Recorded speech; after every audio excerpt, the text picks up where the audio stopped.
Raquel Raimundo, estamos no início do ano letivo. Boa altura para colocar a questão: um psicólogo numa escola pode ser, por vezes, o primeiro profissional de saúde a detectar uma situação preocupante de saúde mental numa criança? Sim, sem dúvida, porque o psicólogo que trabalha em contexto escolar é o profissional de saúde por excelência numa escola. Este é o Sair do Labirinto. Eu sou o Paulo Farinha e vou conversar com a psicóloga Raquel Raimundo sobre psicólogos nas escolas. Raquel Raimundo é psicóloga, especialista em Psicologia da Educação, área em que fez também o seu doutoramento. Há mais de 20 anos que trabalha em contexto escolar, quer no setor público, quer no privado, e é também presidente da Delegação Regional Sul da Ordem dos Psicólogos Portugueses. Raquel Raimundo, bem-vinda. As entrevistas Obrigada. deste programa partem habitualmente de um diagnóstico ou suspeita de diagnóstico e a partir daí tentamos explicar aos nossos ouvintes como se sai deste labirinto, como se detecta sinais de alerta, como se trata. Mas numa escola pode haver muitos diagnósticos, muitas coisas que se cruzam, muitas realidades, estímulos, problemas, desafios. É um labirinto difícil de enfrentar, por vezes, esse? Diria que é um labirinto desafiante, mas temos de ter em conta que nas escolas também há muito trabalho que se desenvolve que é de natureza promocional, também é de promover competências, não é? A escola, por si só, é um contexto de excelência, de promoção de competências para a vida também, não é? Mesmo com crianças e jovens e, portanto, este ter a idade de promoção dessas competências depois pela vida fora também. E, portanto, formamos também cidadãos nas escolas, não formamos só a nível das competências e dos saberes. Portanto, nas escolas, um psicólogo da educação, para além de detectar e estar disponível para ajudar em algumas questões de saúde mental, é também, naturalmente, um agente importante de promoção de bem-estar e da saúde daqueles jovens.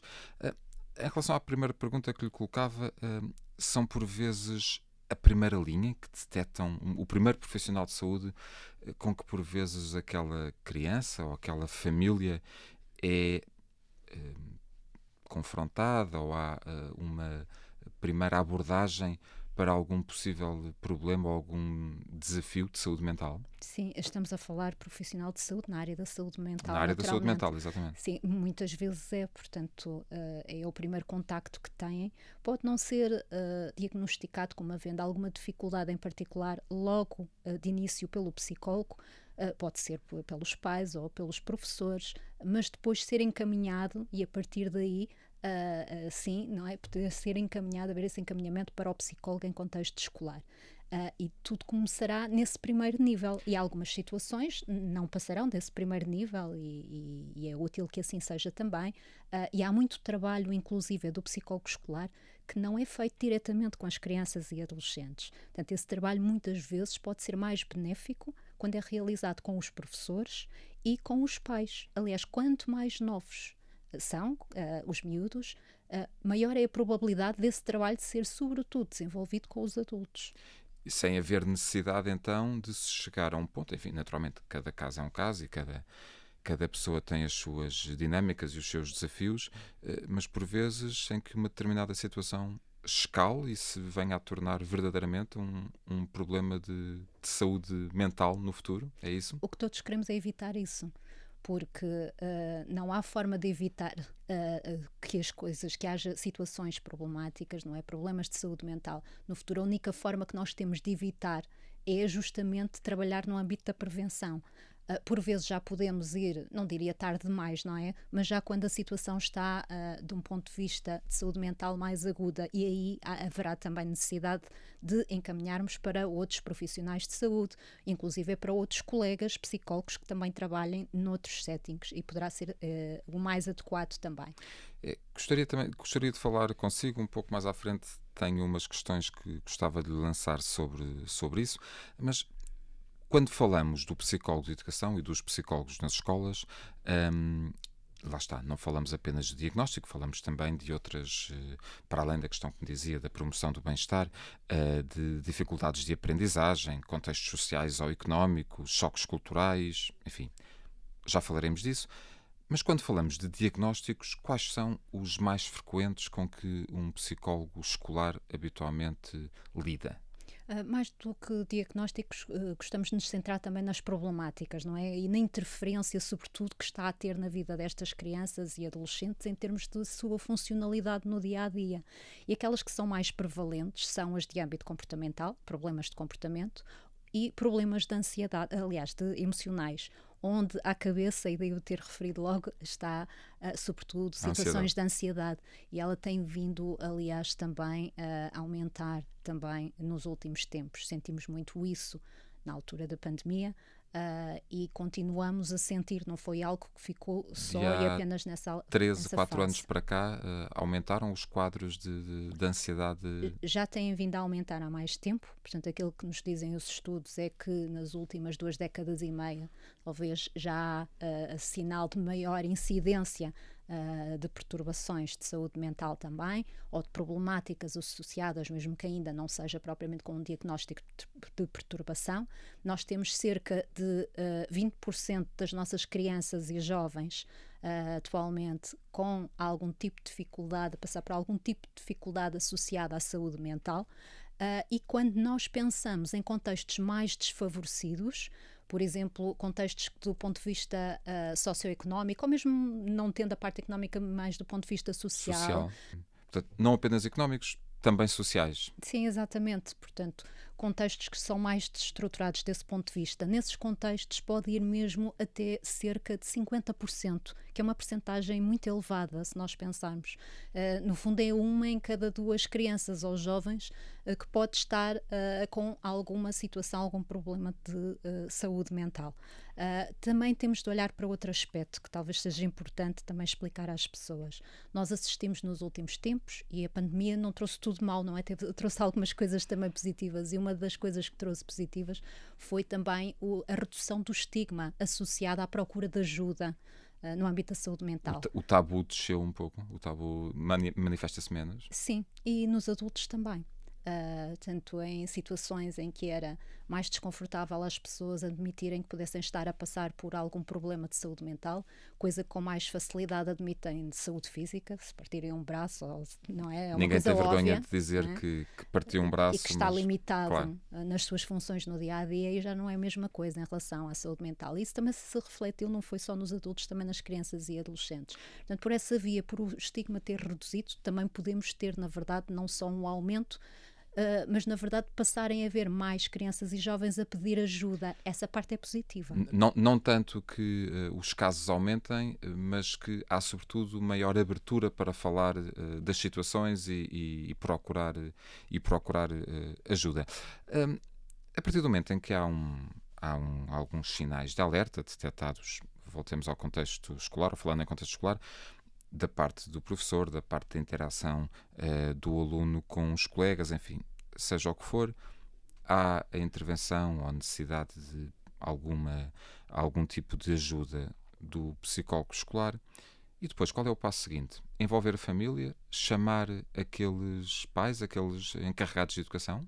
Sim, cada caso é um caso, mas o habitual, o típico, é trabalharmos naturalmente, quer tanto com os pais, quer com os professores. Portanto, é útil naturalmente trabalhar com pelo menos ambas as componentes. E alargar também, temos muitas vezes necessidade de trabalhar com os próprios funcionários, que muitas vezes são eles que estão nos recreios a maior parte do tempo e detectam algumas situações que não são facilmente detectadas em sala de aula. Um conjunto, portanto, de pessoas que possam ser significativas, e quanto mais alargado, maior, para também termos uma noção. Portanto, os vários agentes, usando aqui um jargão os vários agentes da comunidade escolar, acabam todos por intervir e contribuir para estar atentos e para detectar ali alguma situação. E quando a coisa chega à família, o que é que lhe diz a sua experiência? Há abertura, há resistência, lá está, cada caso é um caso, depende das idades. Como é que um encarregado de educação que recebe uma informação de que o seu educando eventualmente será necessário fazer ali algum tipo de intervenção ou pelo menos conversar, qual é habitualmente a reação desses pais, desses encarregados de educação? Habitualmente encaram isso como ajuda, e isso é bom, não é? Portanto, como sendo algo que nos estarmos a disponibilizar para ajudar o filho ou a filha, e portanto, desse ponto de vista é bom. Nem sempre isso acontece, por vezes também ficam mais reticentes. Eu creio que é útil sempre mostrar que estamos disponíveis para dialogar e para trabalhar em conjunto, que estamos todos no mesmo barco, sobretudo isso, porque o objetivo é naturalmente ajudar aquela criança ou jovem.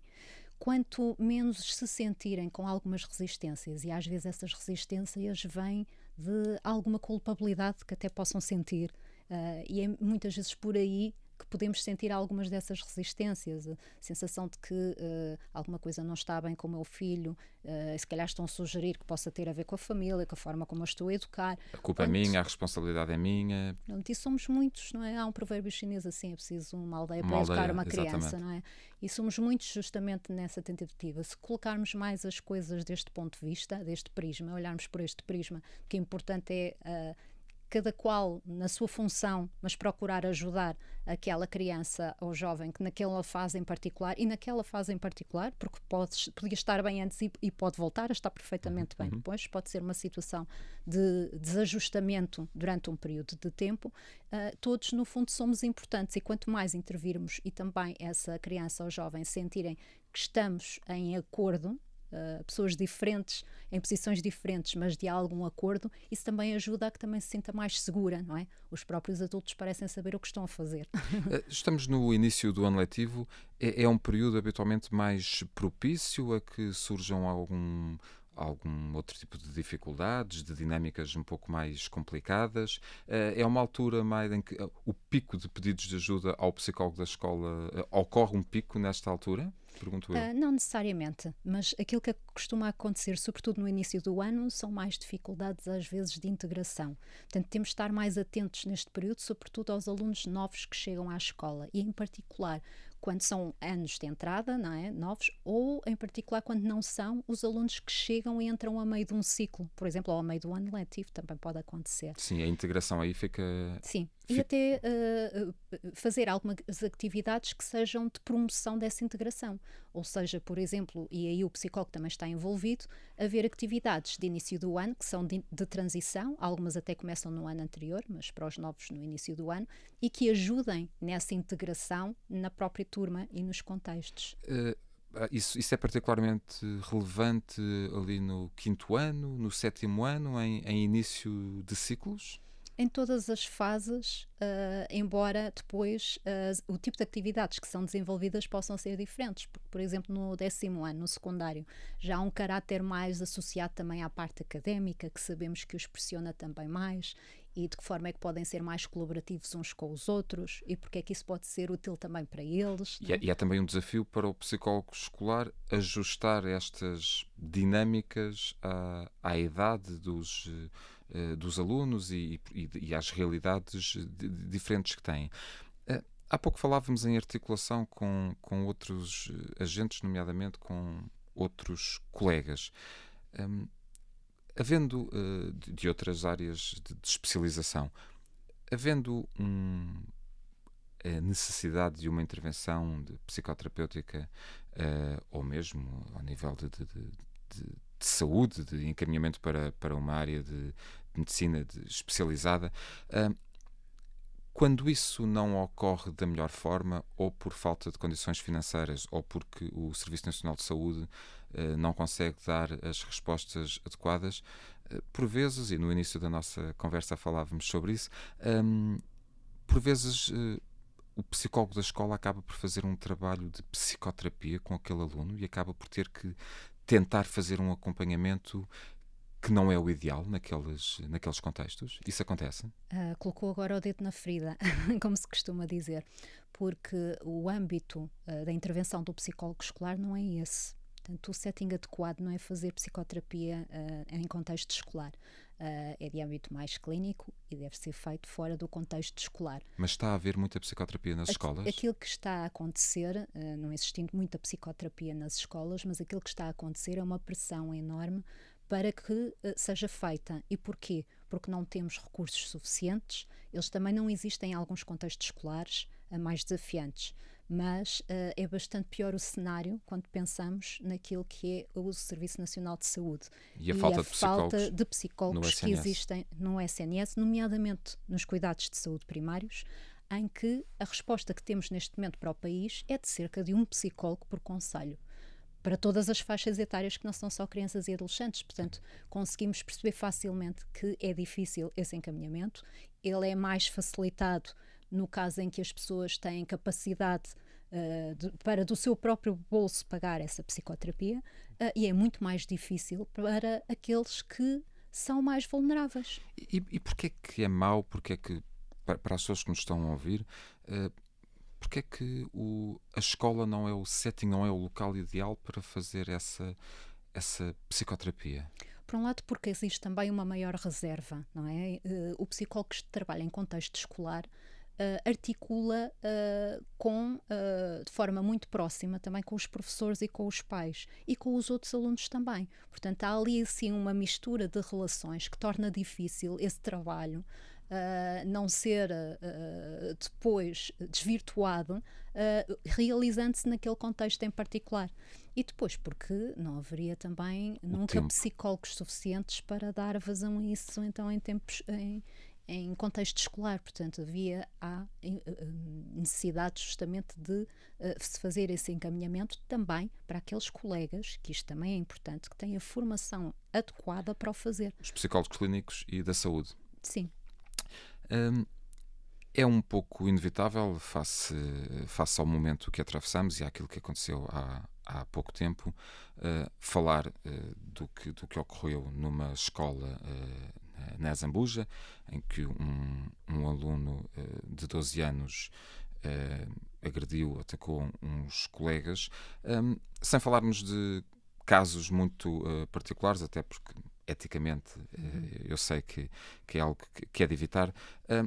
Como é que se tranquiliza uma comunidade escolar perante uma situação desta ordem de violência? Como é que as pessoas podem, como é que os pais podem falar com as crianças? Devem abordar o tema? Não devem falar do assunto? Devem estar apenas disponíveis para responder às dúvidas que os filhos colocam? Como é que se vence algum medo que eventualmente possa haver? Como é que se pensa não digo o dia seguinte, porque o dia seguinte já passou há uns tempos, mas o mês seguinte, como é que se lida com isso? É uma boa pergunta. Devem estar atentos, sobretudo, e perceber qual é que é a necessidade de cada miúdo em particular, porque nem todos os miúdos vão lidar da mesma forma. Portanto, alguns, se calhar, vão fazer muitas perguntas, vão ter muita necessidade de informação, à qual muitas vezes algumas dessas perguntas os adultos também não têm uma resposta, não é? E, portanto, em que medida é que as respostas dos adultos poderão também gerar maior segurança nas crianças e nos jovens. E outros, se calhar, precisam de algum tempo até conseguirem lidar melhor com a situação. Com esses, então, é necessário ter ainda especial cuidado, uma atenção adicional, porque por vezes estão a guardar para si mesmos e não significa que não estejam a pensar sobre o assunto, não lhes seja propriamente inócuo, não é? Uma coisa que eu acho que é importante passar, por exemplo, é que efetivamente este foi um caso, não significa, não se pode garantir a nenhuma criança que isto não possa voltar a acontecer naquela escola ou noutra qualquer. A verdade é que nós não temos um historial no nosso país, e se podemos passar essa mensagem, deste tipo de situações. E isso é uma mensagem que se pode usar e que é recomendável usar para tranquilizar Que as o crianças habitual, e os portanto, jovens? algum acidente é possível de acontecer com qualquer um de nós no dia a dia, mas temos de olhar também para aquilo que é a probabilidade de acontecer. E de facto, no nosso contexto, no nosso país, não é muito comum haver este tipo de situações. Acho que, do ponto de vista, isto para ajudar as crianças também, e que, portanto, a comunidade também está alerta e também agiu, não é? Olha, nessa situação em particular, a importância dos funcionários também. Precisamente. Portanto, é mesmo uma comunidade, é mesmo uma aldeia para se educar uma criança e um adolescente. E por isso, tudo aquilo que possam ser conversas, não só os pais em casa, mas agora também estava a pensar no trabalho que a própria escola pode desenvolver. e pode haver necessidade de haver conversas e dos próprios alunos. Portanto, nas aulas seguintes, se calhar pode ser difícil dar matéria, sem abrir espaço. Se calhar o que mais precisam naquele momento É falar é sobre de aquilo. falar sobre aquilo. Portanto, é sentir um bocadinho cada turma daquela escola, perceber, ou noutra escola em que possa vir a acontecer, não é? Sentir o que é que pode ser útil abordar, porque nós temos de ter um bocadinho esta noção. Há uma pirâmide que é muito conhecida, é de um psicólogo, que é o Maslow, mas ela é muito Pirâmide de conhecida, Maslow. a pirâmide de Maslow. Portanto, o Paulo conhece e muitas pessoas, mesmo fora da área da psicologia, a conhecem também. Das necessidades. Das necessidades da motivação. E quando a pirâmide das necessidades, já agora uma delas a mais básica, não falámos aqui, mas também fome, não é? Miúdos que estão em contexto escolar e que têm fome, não é? Portanto, é logo a necessidade mais básica. Mas temos o segundo nível, que é o nível da segurança. E o nível da realização vem muito posteriormente. Portanto, situações como eu aprender, o desempenho académico, vêm depois. E aquilo que nos diz esta pirâmide, de forma muito resumida, é que enquanto a base não estiver satisfeita, nós não conseguimos passar para as outras necessidades. Portanto, enquanto as necessidades de segurança não estiverem satisfeitas, dificilmente os miúdos vão aprender alguma coisa. Portanto, mesmo que o professor pense, tenho aqui um programa para cumprir, não vai adiantar de muito se aquela necessidade de segurança não consegue passar para um nível, seguinte. Portanto, tem mesmo de abordar, com a ajuda do psicólogo, dos psicólogos que estiverem a trabalhar em contexto escolar, mas então, tem mesmo de abordar. Os seus colegas psicólogos, naturalmente, saberão isto, e, portanto, longe de mim dar sugestões nesse sentido, mas os professores que nos escutem podem contar com os psicólogos das escolas para os ajudar a semanas seguintes, meses seguintes, a abordar esse tema e ajudar aquelas crianças e jovens a falar do assunto, a tranquilizá-los, a voltar a transmitir-lhes essa segurança tão essencial para que o nível seguinte possa correr bem, o nível da aprendizagem? Sim, sem dúvida, de forma direta ou indireta. Portanto, pode ser até com a intervenção direta dos psicólogos na turma, mas até se pode chegar à conclusão de que naquela situação em particular se prepara aquela sessão em conjunto com o psicólogo, mas deve ser o diretor de turma ou o professor, aquele professor em particular, a desenvolver aquela sessão com as crianças ou com os adolescentes também. Falávamos há pouco de outras situações, de outros quadros, para além, enfim, dos diagnósticos, dificuldades de aprendizagem e outras questões de que falávamos. O psicólogo da escola, o psicólogo escolar, é muitas vezes também confrontado e dá um contributo essencial para ajudar a resolver outras questões. Quais são as situações mais frequentes que podem ocorrer? Problemas sociais, problemas económicos, problemas culturais? Em que é que o psicólogo da escola é muitas vezes também chamado a intervir? Todas as que anunciou e, além disso, as dificuldades de aprendizagem, não é? Somos muito chamados a intervir, em especial para as dificuldades de aprendizagem, que talvez das mais comuns, dislexia, desortografia, perturbação de hiperatividade e déficit de atenção, situações de neurodivergência, por exemplo, no espectro do autismo, etc. Portanto, somos muitas vezes chamados para estas situações, mas também de âmbito comportamental. De comportamentos de oposição, comportamento que é desajustado em sala de aula.